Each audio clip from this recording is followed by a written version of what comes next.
professeurs. La gestion financière, paiement des mensualités, paiement des inscriptions, état financier, état de la caisse, dépôt en banque, gestion des charges, abonnement cantine scolaire. La gestion des ressources humaines, gestion du personnel de l'établissement, contrat de travail. La gestion pédagogique, gestion des notes avec un calcul automatique des moyennes, la gestion des absences et des retards, impression ou envoi des bulletins de notes par mail. Espace parents. Dara System offre un accès aux parents qui veulent suivre le dossier de leur enfant. Notes, classes, matières, emploi du temps, devoirs à faire à la maison et rester en contact avec l'enseignant. Assistance 24 heures sur 24, formation gratuite et personnalisation selon votre méthode de gestion.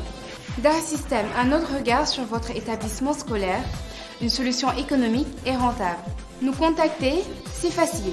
Composez le 77 164 85 85 77 511 88 08 ou le 76 614 47 09 ou visitez notre site web www.darasystem.net. Dara System, logiciel numéro 1 de gestion d'école au Sénégal, moo leen di may seen émission Kennu Askan Wi.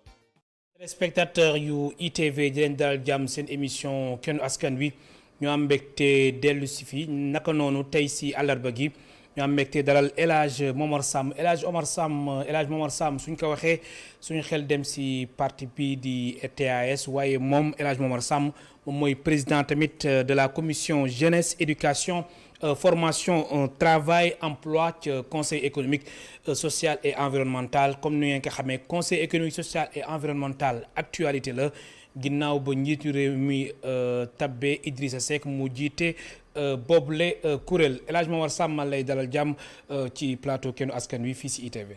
maa ngi lay nuyu yow El Hadj Malick di nuyu waa kër gi. di nuyu tamit say téléspectateurs ci dalal bi mu dalal tey. alors El Hadj Momar Samb Idrissa Seck yow membre nga ci conseil économique social et environnemental Idrissa Seck léegi moo ko jiite alors soo doon def bilan si jaaru Mimi Touré Aminata Touré lan ngay wax yow mi nga xamante ni membre nga ci conseil économique social et environnemental. waaw mën naa wax atax genn wàll ñu ngi nekk di liggéey. te wax dëgg yàlla liggéey bu ñu liggéey li ma teg sama bët seetlu ko fekke mooy ku mën liggéey la ku xam liggéeyam ku am xam-xam ku xelam màcc ci wàll yépp yoo xam ne liñ ko dénk wax dëgg yàlla mën na ko bu baax a baax te it di nit ku am pas-pas ku am pas-pas ku am dogu soobu ci liggéey bi te wax dëgg yàlla nit la koo xam ne dafa teey am dégg-dégg yàlla donc boole ñu depuis 1 an et demi ñuy liggéey te li ñu teg yëpp di ko liggéey te bi ci mujj mooy ci wàllu mbas mi benn gis-gis la ñu war a ñun génne ak xalaat yoo xam ne dañ ko teg ci loxo njiitu réew mi ci luy defaral luy baaxal luy joyante li xam ne mooy paj mi ci Sénégal yàlla dafa nekk nag man xamoon naa ko avant yàgg na c'est des décennies boobu ñu ngi bokk ci langue gauche moom jamono am na mu doon jiite campagne électorale bu Landing Savané ñu bokkoon ci ñi jàpp bokk kuréel gu ñuy wax suqali Sénégal loolu yëpp bu mu newee MSU amoon nañu ay jokkoo liggéey yu ñu daan bokk di ko def te li ma xamal ci moom mooy nit ku bëgg réewam la ku bëgg askanam te loolu rek moo ko ñor engagement boobu maanaam soobu googu ak wér googu ak dogu pas-pas loolu laa xam ci moom. kan Aminata Touré alors ci wàllum résultat lan la jot a def ci conseil économique social et environnemental. boo bëggee xam lu ñu jot a def loolu nag da ngay xam lan moo waral conseil économique lan mooy liggéey. waaw loolu yëpp daan si ñëw. waaw kon résultat li nga mën a wax mooy. liggéey bi ñu fi def ci xeltu ci wàllu des thématiques yu am solo. ci wàllu civisme ci wàllu li ma la wax léegi santé ak Covid bi. yeneen ak yeneen yoo xam ne li ci am solo mooy génn xalaat te bu ñu koy def dañu teg ay commission bu ñu koy def dañuy def ay audition ñi ñu ko séqal yëpp fekke ko ñu waxtaan ak ñoom acteurs yi ñu fekki leen bu ko laajee ñu seeti leen def ay visite de terrain loolu la ñu liggéey ak moom kon ci liggéey boobu dara waru ci ak li xam ne moo waroon ne sama yaakaar moo di liggéey bu rafet la ñu def résultat yi nag moom boo ko bëggee xayma da ngay def li ñu defoon ci mandature bi passé parce que kii mandature bu bees la maintenant ab diir ñu ne jox sas nañ leen liggéey muy ngeen xeltu xalaat ci liy dox ci réew mi ci wàllu économique social environnemental ngi indil ci xalaat loolu diir bi bu jeexee ci ngay natt wala lii bu passé mën nañu natt ba xam li ñu liggéeyoon lan la ci nguur gi def lan la ci bàyyi lan lañ am yaakaar na xëy na war nañ ko mën a xóotal loolu yëpp mooy natt bi xam ne dañ koy war a xayma ci anam yu wér duñ ko waxantoon nii rek ndax def nañ ko ci ayub Aminata Tall ba ñu daree ba 2018 ñu natt seet li ñu liggéey ci xalaat nu mu toll li ñu seetlu ci li ci nguur gi def nu mu toll te lu ci ne am fu ñu ko teg fu ñu ko wéer ba mën a teg sunu baaraam ci loolu. am na solo alors Aminata Touré lu mu jógee ci bopp conseil économique social et environnemental lu la bett la. waaw.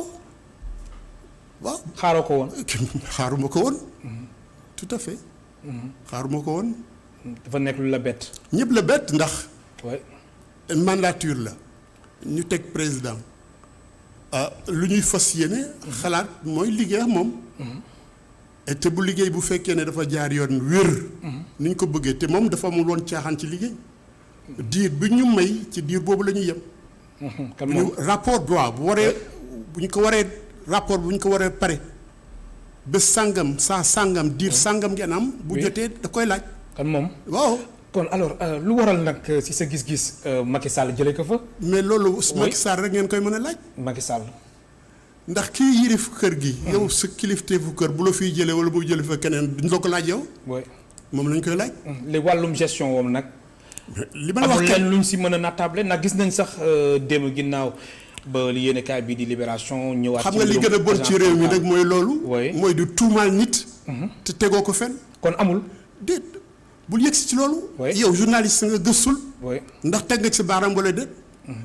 yow yéen seen cëslaay mooy les faits. lu ñu leen wax lu ne. doo leen jàpp wax rek. les faits étudier ko lu ci am lu ci amul.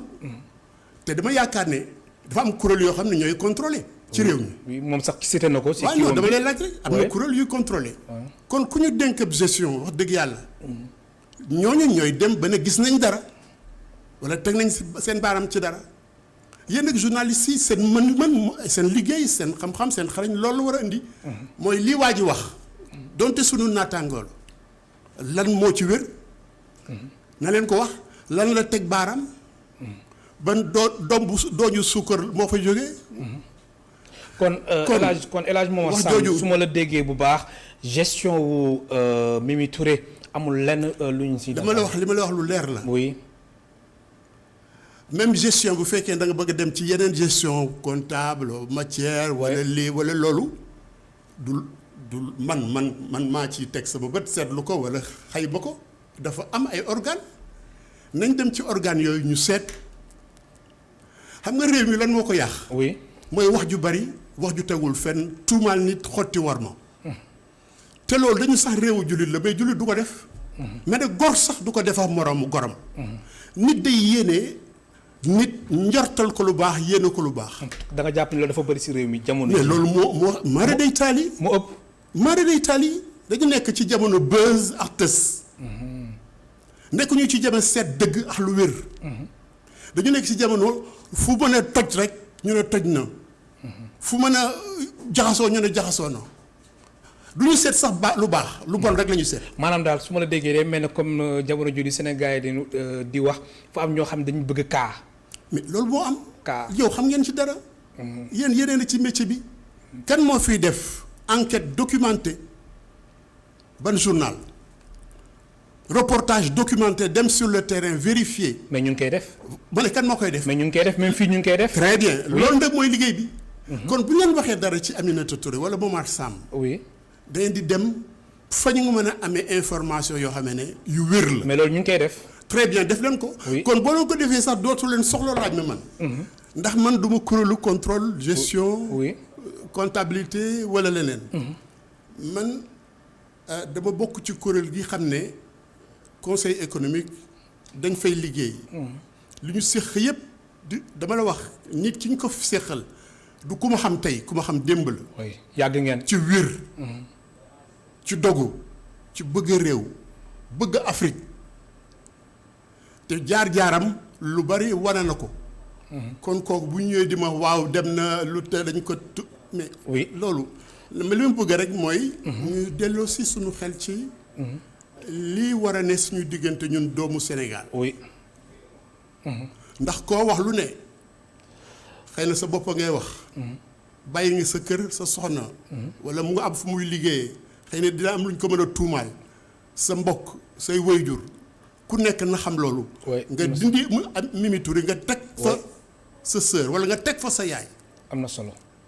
loolu boo ko defee rek di nga am nattukaayu ne lan laa war a wax lan laa war a defee. am na solo alors ëllëgu Aminata Touré nan nga ko gisee ginnaaw ba mu nekkee ministre de la justice naka noonu mu nekk premier ministre envoyé spécial jiite conseil économique social et environnemental ëllëgam ci Sénégal ci wàllum politique ak nan nga ko gisee comme yéen ñaar yàgg ngeen. non mais yàgg bi taxul ñu bokk kuréel politique. moom APR la bokk man RTS laa bokk. ñu bokk nag langue jëbi tudd Benno Siggil Benno Bokk Yaakaar. du dëgg ci li liggéey ci loolu waaye wax dëgg yàlla bu ma laajee ëllëg politique am. laaj nga ma loo xam ne ump na ma. ump na la. ah waaw. mais soo ko doon xelal la nga koy xelal. xanaa lu ma koy xelal. oui. mais encouragé ko rek. te fa mu mas a teg tànkam mu continuer teg fa tànkam. yàlla jeexul. fa mu tegoon tànkam débb ba doon li mu doon tey. maanaam nekk ci wetu Macky Sall. nekk ci moom kañ nekk ci wetu Macky Sall jarul wax man fi ma bokk. nekk ci wetu Macky Sall. bokk moom làng. bëgguma kenn jógu fa. dama bëgg kenn mu gën a dooleeku. mais coow li nag moom mooy Mimi Touré dañ ko boole ci ñi nga xamante ni dañ am ambition est-ce que du loolu bokk na ci lu tax ñu jëlee ko. est-ce que loolu gëstu nga ko. waaw mais ci sa gis-gis laa. est-ce que c'est-à-dire que. oui. boo ma bëggee indi ci loo xam ne. c'est-à-dire dama la laaj ni la loolu est-ce que yow bokk nga ci ñu gisee ni mel. Momar Samb lu tax moo war a gisee noonu. laaj la. lan moo war a tax ma mën a gisee ne. Mimi dafa am fu mu teg bëtam wala amul fu mu teg bëtam. fan laa koy wékk. te loolu aussi beneen feebar la bu ne Sénégal mooy dañuy géntu jàmbur di gént njortu jàmbur di ko jëli. di ci wax. loolu bu amee mën nga ci tabax màkk ci biir Sénégal. ah bon waaw. waaw man njort naa ne. Kaaba gi war na ne fii. fii booru Sénégal place de l'indépendance. ah bon lu tax. lu tax partie des faits les faits pour le journaliste sont sacrés. oui pour man c'est sacré. oui et le commentaire est libre. lu ma mën a teg waaw benn andil fait d'abord. oui. nga commenté ko fait boobu. waaye waxuma nga ràbb ndëg ci sa xalaat ne puisque génn nañ ko man njort naa ne am na lu mu def Macky Sall. man njort naa ne. mais xam nga loolu doguma la El Hadj Mor Samb mais loolu du sax. taskatu xibaar yi ñoo koy wax. mais loolu tamit sénégalais yi ñu ngi koy wax. dégg loolu li mu la wax. oui loolu kañ feebar la ci Sénégal. feebar la ci Sénégal. yow dégg ngeen ba tey lëf jub rek ñu ne am na benn drago bu ne Géejawaay ñëpp riir lëf jot ñu ne am na benn boa bu génn ron laru Malick Sy Cissé. loolu mooy Sénégal. nit ñi nag dañu war a am ak mat. journalistes yi rawatina ndax dañuy tabax xel. vous forgez l'opinion. li ngeen di wax dafa parce que man sama wax man la bañ am solo. mooy seen wax dafa am solo parce que ñu ni dañ naa puisque journal bi moo ko wax. te am nañ yaakaar ne journal bi kat journal bu wér la. bu am xam-xam. bu am mënoore ci li mais su weesoo taskatu xibaar yi aussi am na ay observateurs naka noonu ay sénégalais yu gisee li ni mel. moo tax mbir bi aussi warul mën a yem rek. El Hadj Mor Samb si taskatu xibaar yi déedéet yemul ci. wax naa la sànq xam nga boo ma ko toppee Malick sama wax dafa leer. mooy dama la wax ne feebar la ci Sénégal. ma ne ci loolu da ngeen ci am wàll woo xamee ne yéen loo leen wax ampleur bi mu am retentissement bi mu am dëktu bi mu am. dina woote sax disons au Sénégalais lambda. mais feebaru réew mi la. feebaru réew mi la oui oui. alors. feebaru bu métti. oui El Hadj Momar Samb nga nekk membre conseil économique social et environnemental naka noonu nga jiite commission jeunesse éducation formation travail emploi alors conseil économique social et environnemental soo ko doon expliquer Sénégalais liggéeyam lan la ndax coow li bëri woon na ñu naan amul njëriñ ñu naan am na njëriñ même Idrissa Seck mi sax mi ñu fa fal moom si programme am dafa jàppoon dañ ko war a supprimer alors conseil économique social et environnemental mooy lan. damay fàttali ne yàgg na fi. jamono Senghor la ba léegi. léeg-léeg mu dem ci yenn régime bu mel ni Abdoulaye Wade mu dellu si. mais lu fi mës a sax la. bokk ci constitution bi institution. boo xam ne kenn mësu ko dindi. mu fàttali ne rolam li tax ñu jagleel ko. mu nekk institution. de boo xam ne dañ ko consultative. du exécuter. day xelal njiitu réew mi. ci li xam ne noonu la réew mi war a doxee. mission loolu la mooy dafay mën a moom bu gisee ci wàllu politique économique bi. social environnemental mu gis. doxalin bu dee ñetti xale yooyu. mu jël gis na lii doxul mu jàngat ko. bu koy jàngat wax naa la sànq dañuy oo acteurs yi ne ci secteur bi yëpp bu dee jeunesse. bu dee éducation dañuy oo syndicats yi ci bokk yi ci yëngutu yëpp. oo étudiants yi seen bopp waxtaan ak ñoom wax li seet lan mooy seen joytu lan mooy problème mu réew problème mu secteur boobu génn ci ay recommandations. loolu mooy suñu liggéey. ça signifie que dañuy dem vers les acteurs dans tous les secteurs. ñaar léeg-léeg président de la République wala keneen. gouvernement bi mën nañu saisir ci ne dama am benn problème dama bëgg ngeen seetal ma ko gëstul ma ko on a été saisi 3 fois. sur la question. code marché. public. code des marchés publics. voilà. xalaatam mooy nan la ñuy def ba gën koo rafetal waaye gën koo gaawal pour que liggéey bi bañ a yéex parce que dañu considérer que dafa am beaucoup de situations de blocage. boo xam ne marché yi mën a durer 1 an 2 ans. voilà beneen bi mooy la réforme foncière mu dénkoon ko commission jiite par ndem si yàlla ji. voilà Soudan yàlla na ko yàlla yërëm. rapport boobu mun nañu nag dama bëgg yéen ngeen jàngal ma ko. wax ma seen xalaat. te loolu jot na am. oui. beneen bi mooy pétrole gaz bi jóg mun a jàngaleen ma ko. boobu dañ ciy def sax 3 jours de porte ouverte andi ay borom xam yu muy jógee même bitim réew. yoo xam ne kenn mësul leen xalaat ndaxte ay sénégalais yu ne bitim réew ñu ngi toppatoo affaire de pétrole wala ñu nekk ay tanker et cetera loolu mooy suñu liggéey moo wax la ña fa ne je veux dire c'est toute la société sénégalaise qui est représentée. am nañu même président bu ñu ñoomee ñëpp aussi bu ñu demee ci syndicats yi ils sont représentés les centrales syndicales. ñoom ñooy tànn bu ñu demee ci notaires yi bu ñu demee ci avocats yi architectes yi baykat yi. nappkat yi sàmmkat yi c'est-à-dire que toute la société en miniature. La société civile les acteurs non étatiques le forum civil extra ils sont représentés li tax mu am solo mooy. kon am na solo. non kon conseil économique social et environnemental am na solo su ma la déggee baax. par rapport ak ñi naan. amul solo dañ ko fi war a jëlee dama lay expliquer rek ñi wax ne amul solo dañ ko fi war a jëlee. ma fàttali rek ne ñun ñi bokkoon assise nationale day bokkul ci li ñu fi waroon jëlee benn. ñaareel ba assise nationale ba CNRI. dañu proposer au conseil des collectivités territoriales. HCCT. oui ñoom ñoo ko proposé. muy lu bees même OFNAC nga yeneen ñoom ñoo ko proposé assise nationale yi CNRI donc du loo xam ne nit dafa jóg rek tàndale te nga booy wax nañ ko fi jëlee wala dina nga damay xam d'abord lan la. lu ko tax a jóg c'est justement créer xam nga li may wax pencu réew dañ koy pencu. am penc la moo xamee ne ña fa ne du ñu ñi fal au plan politique. xam nga fal au plan politique day éliminer beaucoup d'acteurs yaa ngi ko dégg bu baax li may wax. parce que ñeneen ci politique bi rek ñooy falu assemblée nationale. waaye fii représentation bi toppatool couleur politique lu mu toppatoo mooy secteur d'activité.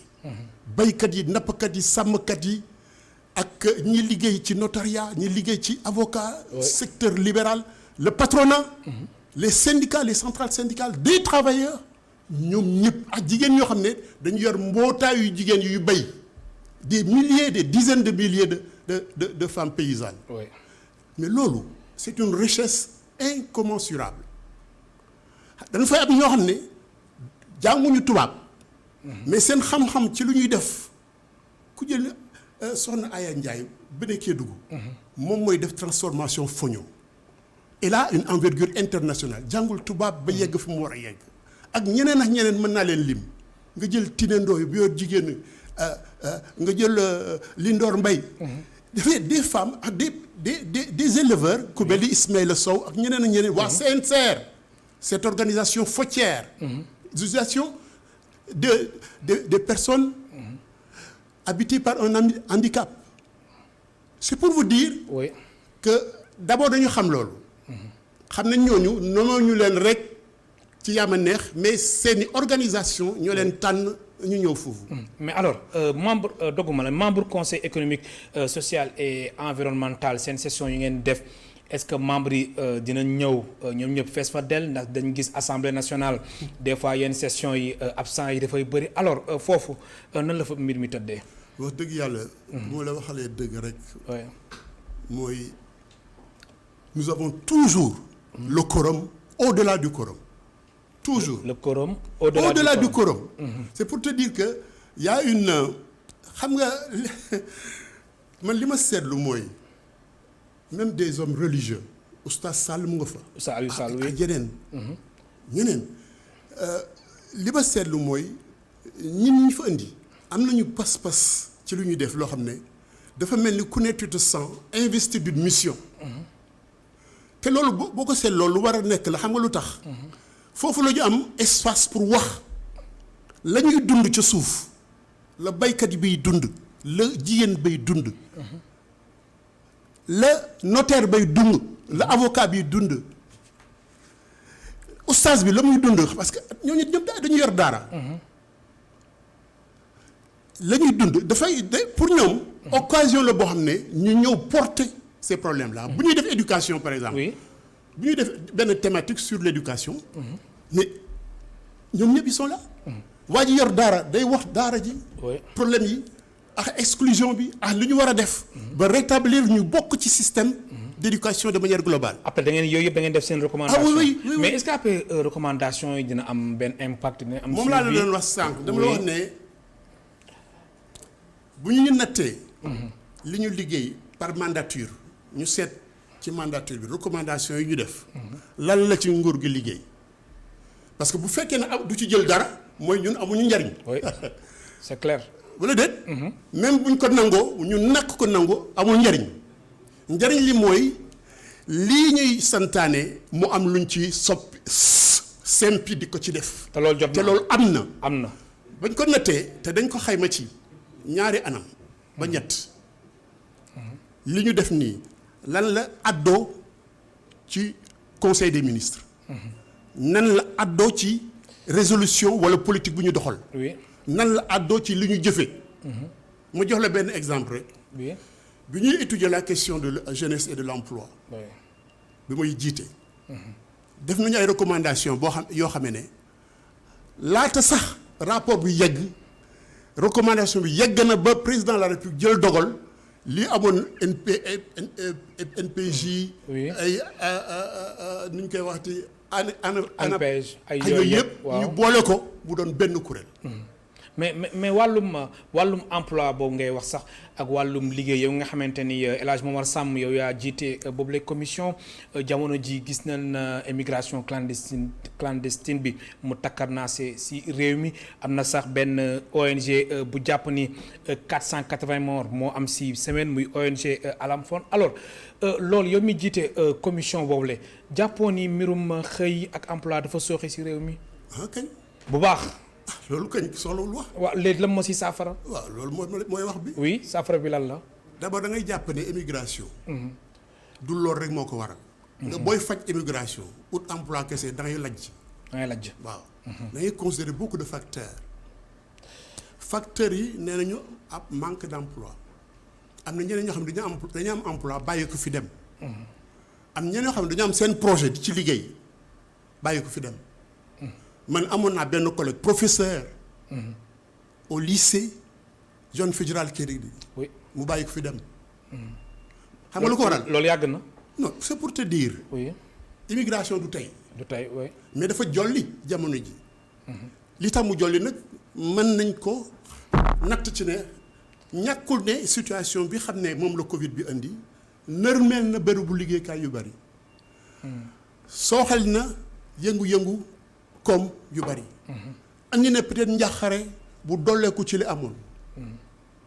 ndax dama la wax ne mbirum emploi amul àdduna bu amul feebaru mbirum emploi amul dañuy tanante rek waaye li am solo mooy nga xam fooy xët ngir dem ci luy koy faj. nga politique loolu la mooy ban dynamique ngay ubbi. ban yoon ngay ubbi ngir mën a saafara lool. alors waaw ma bàyyi la nga daaneel. waaw loolu rek laa bëggoon wax. te loolu liggéey nañ ci ñun bañ cay liggéey nañ ci ñaari anam. nan la ñuy def ba amal xale yi ndaw yi xëy. tooguñu rek di ko xalaat dañuy ñëpp ñoo xam ne ñu ngi liggéey ci loolu. benn ñaar ñu dem sur le terrain rencontrer des expériences. ANIDA. muy accompagner ay jeunes ou de moins jeunes pour ñuy def à la fois mbayum noor mbayum nawet mais aussi pisciculture. ak yar ganaar. ces fermes ANIDA là ñun dañu def suñu recommandation qu'il faut les dupliquer. parce que c'est une source d'emploi pour les jeunes et d'auto-emploi. c'est-à-dire dootuñu jàngal xale bi rek pour mu uti liggéey mais mu mën a yor boppam ba moom am ñu mu ci indi. am na solo alors El Hadj Momar Samb yow bi nga xamante ni membre nga ci conseil économique social et environnemental lan ngay xaar ci Idrissa Seck ngir tamit souffrance su sénégalais yi mën a wàññeeku bu baax a baax. li may xaar ci moom comme ni may xaar. li ma doon xaar ci Mimi li ma doon xaar ci Aminata Touré. mooy ñu liggéey fii ñële tegoon seen tànk. mooy liggéey lu wër luy seet politique yi dox ci wàllu koom ci wàllu environnement ci wàllu social ñu xayma ko ñu seetlu ko ñu seetantal ko. seet li ci doyee di nan la ñuy proposer pour mu gën a baax. parce que ñun baaxal moo ñu fa taxane. te am nga yaakaar ci moom. foog mu am yaakaar. oui ndax doomu réew mi la. te wax dëgg yàlla loo ko bañ tamit da nga xam ne ku am xam-xam la. ku am pas-pas la. ku am jaar-jaar la. ko war naa am ci moom njort ak yaakaar ne liggéey bi ñu daan def dina ko gën a dëgëral. du ko sooxal loolu lay xaar ci moom. am na solo ñu gën a liggéey nag njariñu askan wi rek tax ñoo jóg. surtout ça. njariñu askan wi rek tax ñoo jóg.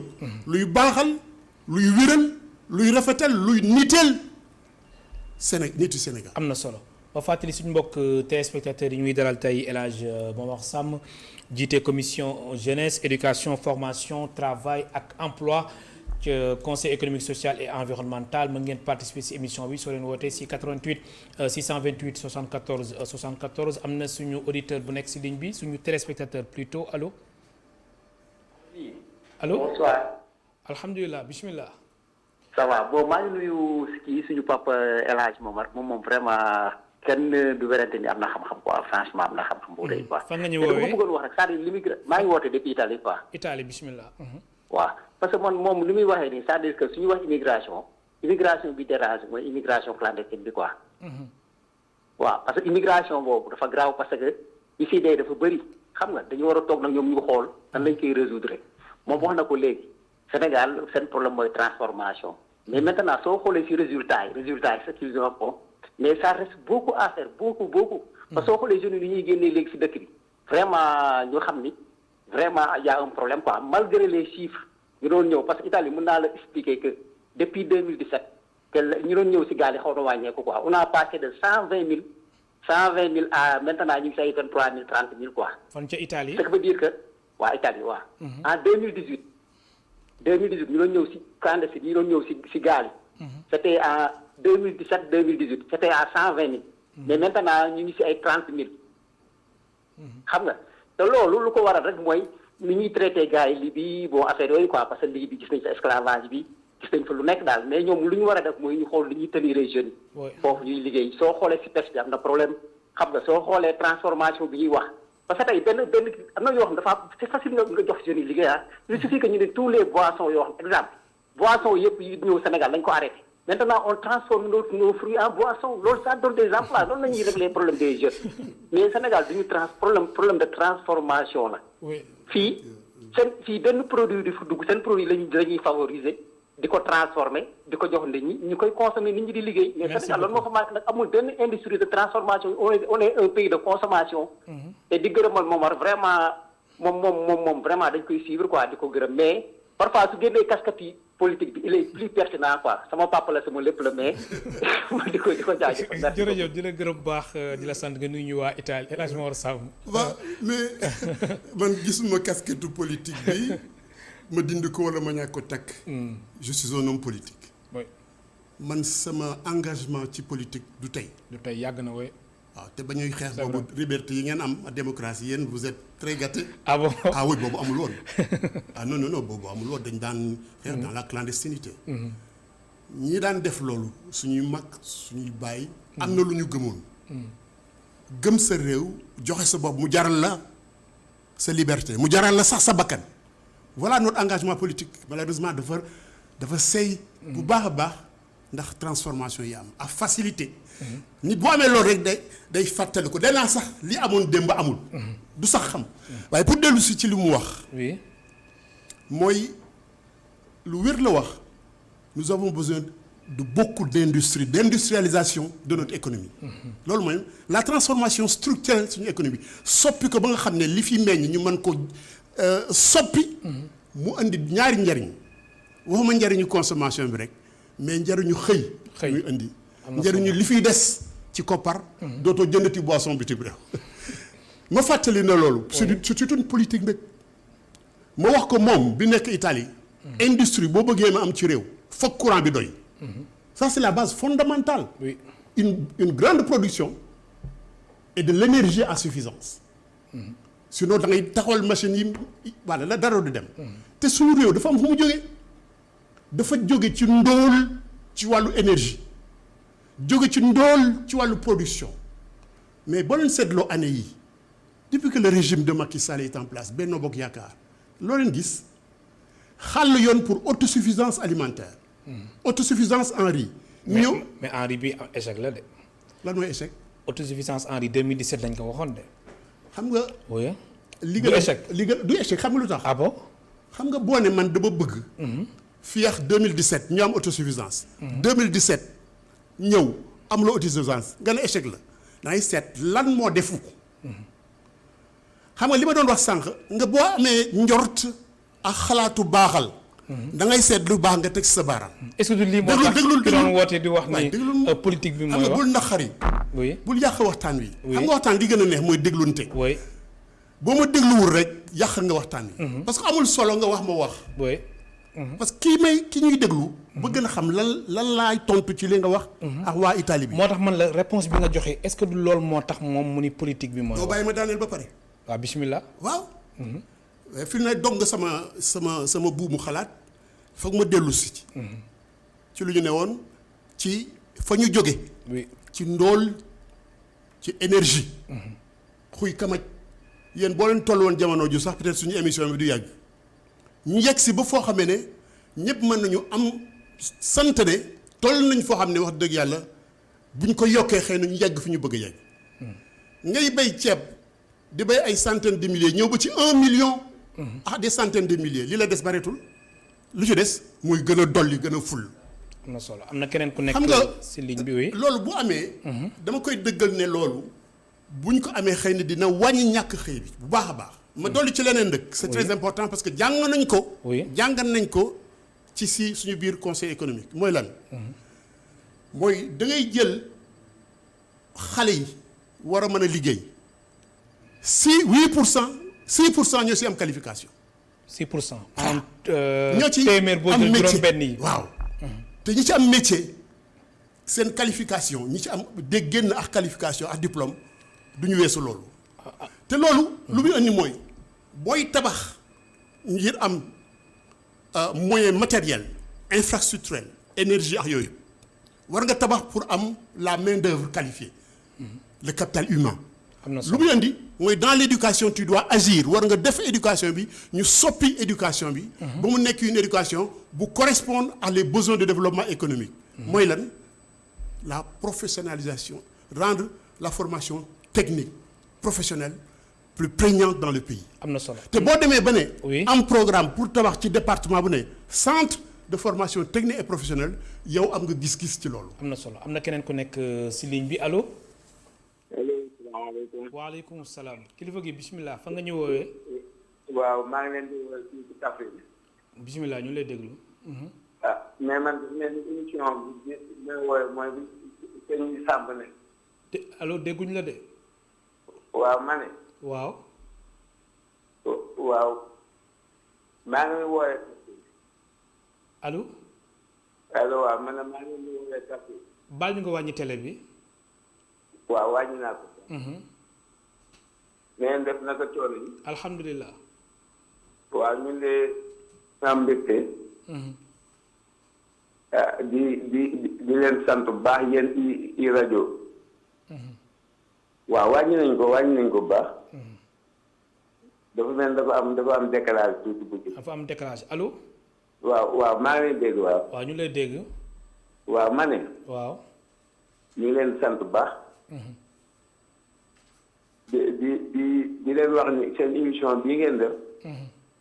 ñun yàkkamti woon nañ ko. waaw ndax man maa ngi Kaffrine.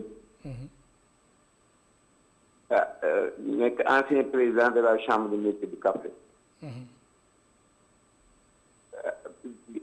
di wax ni aussi li ngeen wax ni dafa am solo. tey comme ñi ngeen def nii day tax ñi nga xamante ni am na suñ sàmm moomu wax bëri na ñoo xam ne am nañ xam-xam ci luy développé réew mi mu jëm ci wàllu artisanat jëm ci mbay.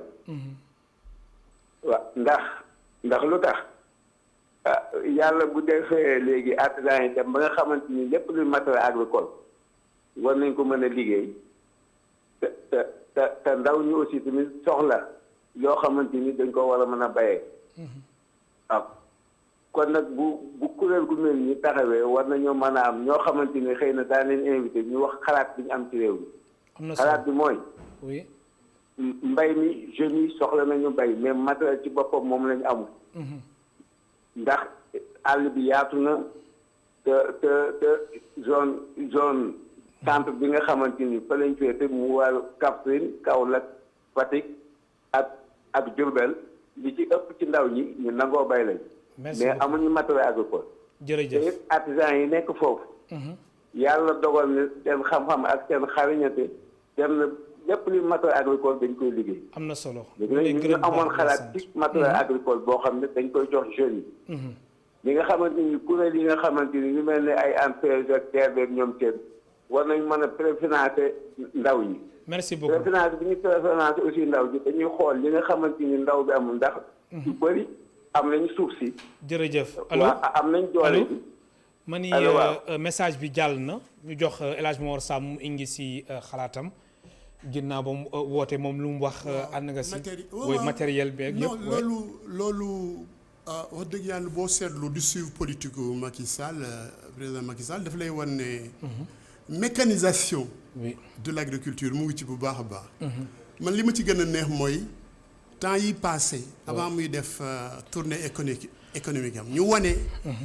des machines yoo xam ne fii lañ ko defaree. Sismar moo ko defar pour yóbbu ko ci àll bi loolu dafa am solo ci ñaari anam. oui mooy li ma la doon wax sànq defar bi fii day indi xëy defar bi fii day indi koom te loolu bu ñu ko yóbboo ci mbay mi mu dolli mbay mi nag gën ko fulal ba nga am niveau de production boo xam ne boo ko transformé mu am njariñ donc li mu wax dëgg la xale yi aussi mais accompagnement DER mu ngi accompagner ANPEJ ni ci noonu mais 3FPT mu ngi accompagner pour former ndaw yi en même temps aider leen pour que ñu mën a installer wu te am na leen lu am solo oui ci loolu man noo dafa am lu ma sopp ci mbir mi foog mu wax ko mooy identifier les artisans ba ñu ay junni ñu accompagner leen pour que ñi leen nekk foofu ci atelier yi di leen jàngal ñu def leen des maîtres artisans yuy jàngal xale yi am na solo ñu sol leen capacité certifié maître bi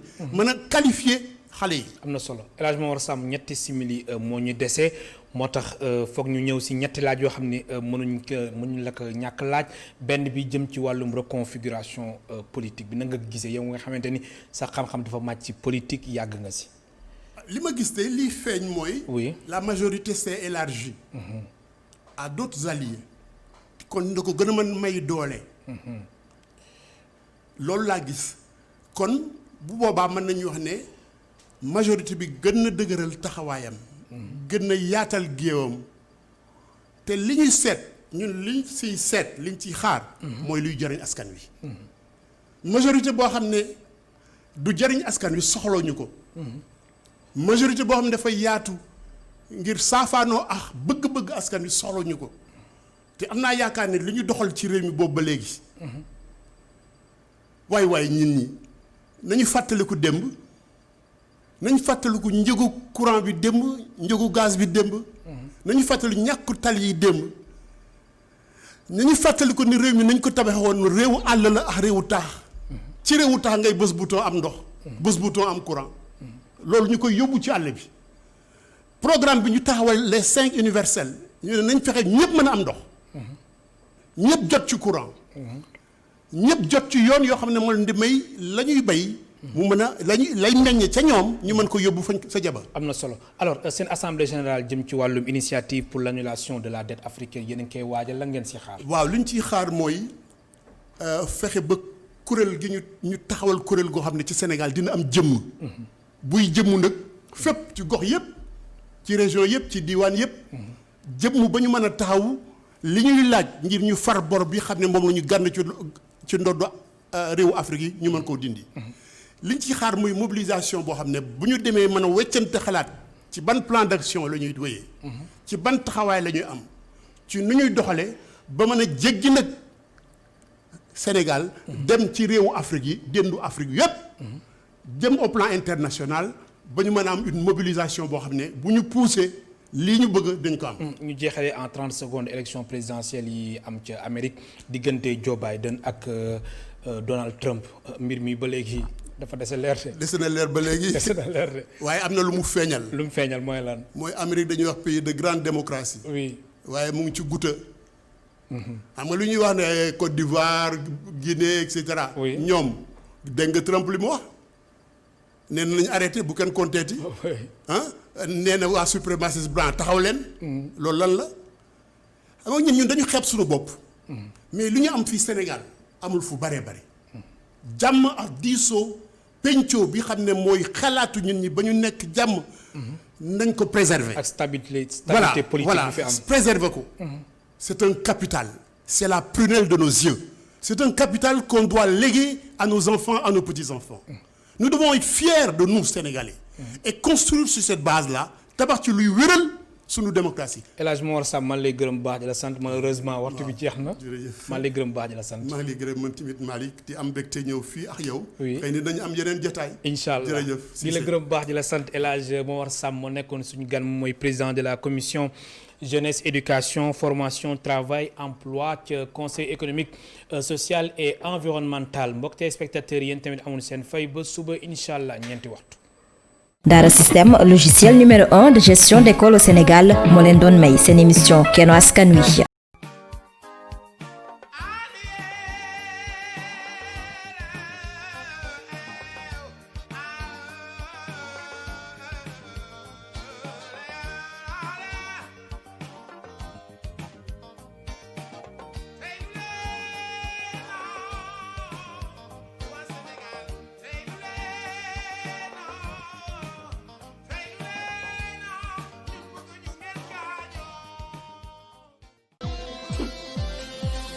System, logiciel numéro 1 de gestion d'école au Sénégal, destiné aux établissements scolaires, quel que soit le niveau. Préscolaire, primaire, collège, lycée, université. Dara System propose une multitude de fonctionnalités spécialement développées pour répondre aux problématiques quotidiennes des établissements scolaires. Ainsi, Dara System vous facilite la gestion administrative, gestion et sauvegarde de tous les documents, gestion des étudiants, pointage des professeurs. La gestion financière, paiement des mensualités, paiement des inscriptions, état financier, état de la caisse, dépôt en banque, gestion des charges, abonnement cantine scolaire. La gestion des ressources humaines, gestion du personnel de l'établissement, contrat de travail. La gestion pédagogique, gestion des notes avec un calcul automatique des moyennes, la gestion des absences et des retards, impression ou envoi des bulletins de notes par mail. Espace parents. Dara System offre un accès aux parents qui veulent suivre le dossier de leur enfant. Notes, classes, matières, emploi du temps, devoirs à faire à la maison et rester en contact avec l'enseignant. Assistance 24 heures sur 24, formation gratuite et personnalisation selon votre méthode de gestion. Dara System, un autre regard sur votre établissement scolaire, une solution économique et rentable. Nous contacter, c'est facile. Composez le 77 164 85 85 77 511 88 08 ou le 76 614 47 09 ou visitez notre site web www.darasystem.net.